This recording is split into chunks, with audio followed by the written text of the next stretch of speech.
there's an old mentality or method of effective listening that I learned years ago. It's called the Indian talking stick. It's a wonderful concept. The Indian talking stick is simple. I have a stick, and while I'm speaking to you, your job is to listen. That's all. I have the stick, I talk. So I express my feelings or concerns or discussions or whatever the interaction is. I've got the stick and I'm talking.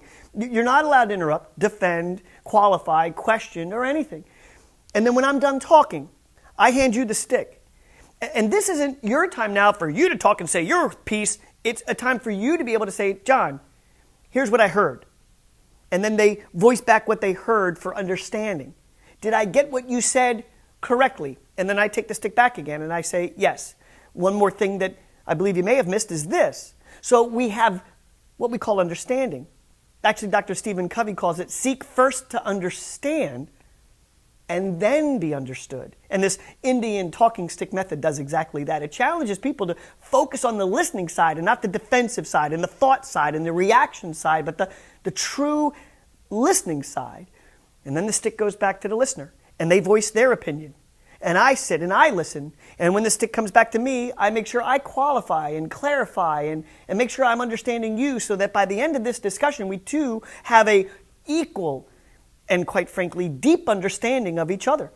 And it's at that point that we can wade through and work with and problem solve whatever discussion it is that we have. Now, I've instituted this in my personal life, which is true. It might not be a stick. On one occasion recently, I was trying to speak. I was being interrupted. I get that. That just happens in the heat of the moment. And I grabbed a pot of butter and I said, I have the butter. It was all I had available to me. And I said, I'm talking.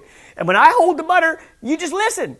And then when I'm done, I'm going to hand you the butter. And in the kitchen, we had this wonderful interaction with each other about effective listening, active listening.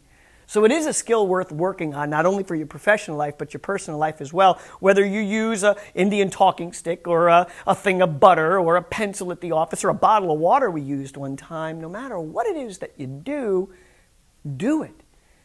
Because you have to first seek to understand somebody before you can be understood.